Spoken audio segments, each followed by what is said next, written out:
Olha, sinceramente, eu não sei vocês, mas acho que um dos meus maiores pesadelos, tipo assim, um pesadelo recorrente que me aterrorizava, era quando eu sonhava que eu falava e ninguém me escutava. Tipo assim, eu chegava em um ambiente, falava com as pessoas e relatava um problema e ninguém me ouvia. E esse sentimento de, caramba, não ser ouvida, de tentar comunicar algo muito importante e as pessoas agirem de forma tranquila, sabe? Sem entender o que eu tava falando mesmo. Isso sempre me deixou muito, muito, muito aterrorizada. E é sobre exatamente esse sentimento que eu quero falar hoje. Como a gente consegue ser luz do mundo quando as pessoas não parecem ouvir. E eu quero que você abra comigo lá em Mateus capítulo 5, versículo 14. Ele fala assim: Vós sois a luz do mundo. Não se pode esconder a cidade edificada sobre um monte. Nem se acende uma candeia para colocá-la debaixo do alqueire. Ou seja, não se acende uma vela para se colocar embaixo de uma tigela, porque esse não é o propósito dela. Mas no velador, e alumia a todos os que se encontram na casa. Então, para que a gente ilumine com essa vela, ela precisa ser colocada em um lugar mais alto, sabe? Para que ela consiga iluminar a casa inteira. E no versículo 16 ele fala: Assim brilhe também a vossa luz diante dos homens, para que vejam as vossas boas obras e glorifiquem a vosso Pai que estás no céu. Então aqui a gente vê a necessidade de sermos luz do mundo. Sabe, Jesus fala que nós somos a luz do mundo e a gente precisa não ter medo de ser a luz do mundo. Sabe, ser a luz do mundo, carregar a verdade em nós, não pode ser algo que nos causa medo. E ele fala aqui que a gente não pode esconder uma cidade edificada sobre um monte. Então, se a cidade ela está edificada sobre um monte que é alto, que se destaca, não tem como a gente fugir de ser revelado dessa forma, de se destacar dessa forma. A gente precisa se destacar. E eu não falo isso de uma forma simplista, no sentido de, você precisa falar, você precisa pegar o microfone, você precisa falar de Jesus e ser essa pessoa falante. Até porque eu entendo que tem personalidades, tem estilos de vida diferentes, sabe? Tem pessoas que agem de certa forma, mais extrovertidas, mais introvertidas. E eu entendo perfeitamente e sei mesmo que Jesus trabalha dessas diferentes formas, sabe? Dentro de cada personalidade, de cada tipo de pessoa. E é isso que eu quero te falar hoje. Que, cara, você não precisa ser a pessoa que fala o tempo todo. Mas, de fato, as suas atitudes também precisam revelar quem Jesus é. As suas atitudes precisam ser como essa cidade que é edificada em cima do monte. Sabe, as suas atitudes precisam ser essa vela, essa candeia que é acesa. E ela é colocada num lugar alto, não embaixo de uma tigela. As suas atitudes precisam revelar a glória de Deus. Não apenas com palavras, mas principalmente com atitudes. Porque no versículo 16 ele continua e ele fala que a nossa luz ela precisa brilhar dessa forma, de uma forma notória para todas as pessoas, para que os homens vejam as nossas boas obras e glorifiquem o nosso Pai que está no céu. Então, assim, é através das nossas boas obras, do nosso exemplo, sabe? Das pessoas verem como a gente age, como a gente foi transformado por Jesus, que eles vão entender que de fato é Jesus na nossa vida. De fato, não é porque nós somos pessoas boas e muito pelo contrário, mas é porque Jesus nos transforma, porque nós somos moldados por Jesus, porque nós nos parecemos com Jesus para a glória de Deus, cara, para a glória de Deus. Então, de fato, não tenha medo, não se esconda, sabe? Não esconda o evangelho que está dentro de você. Eu tenho até um pequeno testemunho sobre isso, porque quando eu entrei na faculdade, eu sempre tive muito medo, tá? De me posicionar na vida. Porque eu queria muito ser aceita em grupos, então eu entendia que se eu me posicionasse de uma forma muito, muito forte, assim, as pessoas não iam me aceitar. E eu entrei na faculdade já com essa mentalidade de que, caramba, eu preciso falar que eu sou crente em algum ponto. Tipo assim, já entrar com o pé na porta, sabe?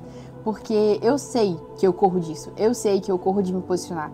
Então, para que eu não possa fugir disso, eu já entrei na faculdade com essa mente, sabe? E eu consegui, tipo, no primeiro dia de aula eu já tinha comentado com alguém que eu era crente e tal. E as coisas foram escalando de uma forma que, quando eu fui perceber, eu tava com os meus amigos e a gente falando sobre, cara, quem é Jesus? E como a gente fala com Jesus, e o que acontece, tipo assim, quem é Deus, como é se relacionar com Deus. E foi tão precioso, porque foi a partir desse posicionamento inicial, sabe, que eu tomei mais coragem ainda para me posicionar.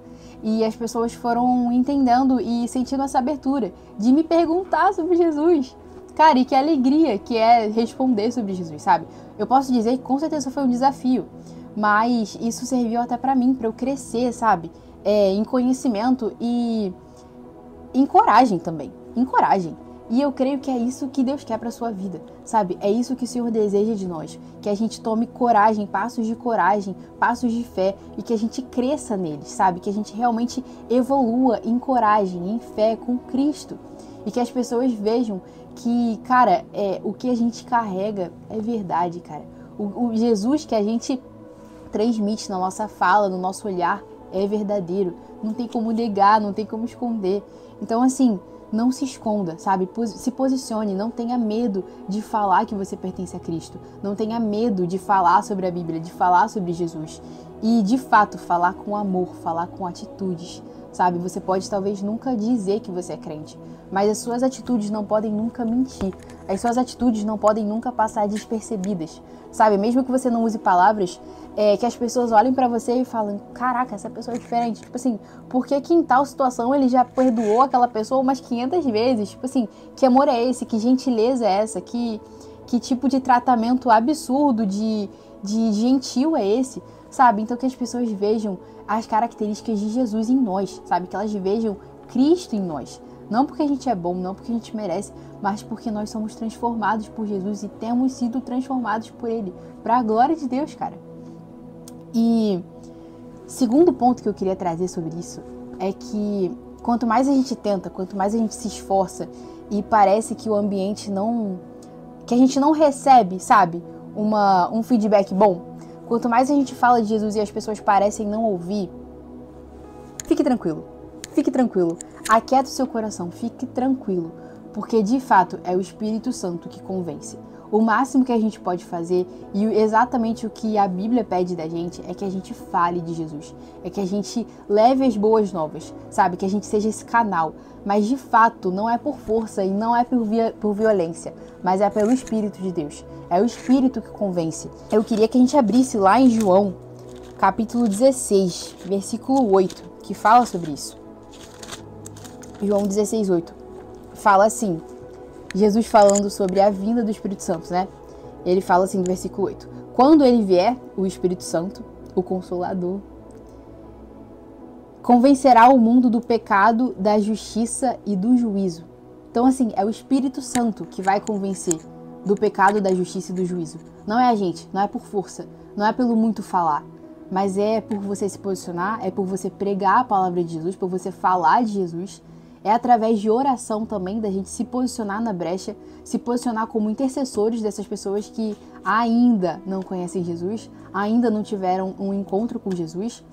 E é também pelo agir do Espírito Santo, sabe? É a semente que a gente coloca e o Espírito Santo vai regando, vai transformando, vai fazendo crescer aos poucos. Talvez a gente nunca nem veja o resultado, mas de fato é o Espírito Santo que trabalha, é o Espírito Santo que convence. Então, cara, se você tem tentado, se você tem falado e existe algum tipo de condenação, sabe, de pensamento condenatório mesmo sobre a sua vida, sobre a sua mente, sabe, falando que, fulano não aceitou Jesus, não conheceu Jesus porque você pregou mal, porque você falou mal, porque você tá fazendo errado, cara, em nome de Jesus, que você não fique preso por esse pensamento, sabe? Eu digo isso porque eu já me senti muito presa por esse pensamento e a partir do momento em que eu entendi que é o Espírito Santo que convence, sabe? Que é um trabalho que a gente não pode fazer, a gente não tem como convencer, é o Espírito Santo. Então, cara, fique tranquilo, fique com o seu coração em paz de que você fez o seu máximo, você fez até onde você conseguia, sabe? E a partir desse ponto, é o Espírito Santo que faz, não é a gente. Então, até porque não é pelo nosso poder, sabe? Não é a gente que faz as coisas acontecerem, mas é o Senhor, é de acordo com a vontade dele, é de acordo com o tempo dele, não é com o nosso tempo. Então, cara, fique tranquilo, fique em paz, confie no Senhor. Continue em oração pelos seus amigos, pelos seus familiares, pelas pessoas que te cercam, pelos seus inimigos. Sabe, cara, de verdade, continue a orar. A chave de tudo é oração, é posicionamento, é falar de Jesus e é transmitir Jesus com verdade. Porque se nós vivemos Jesus, nós queremos também que outras pessoas vivenciem Jesus, que as pessoas vivam por Jesus. Porque só faz sentido que a gente pregue, só faz sentido que a gente queira que o mundo inteiro conheça esse Cristo que a gente conheceu. Esse Cristo verdadeiro que transforma, que salva, que liberta o cativo, que quebra cadeias. E em nome de Jesus, que a gente consiga ser essa luz, que a gente possa transmitir a Cristo no nosso falar, no nosso andar, no nosso jeito de se comportar, em nome de Jesus. Tenha o seu coração firmado na verdade do Evangelho, na verdade de que é o Espírito Santo que convence, é o Espírito Santo que trabalha em lugares que a gente não consegue chegar. Eu espero que essa palavra tenha te abençoado, assim como me abençoou.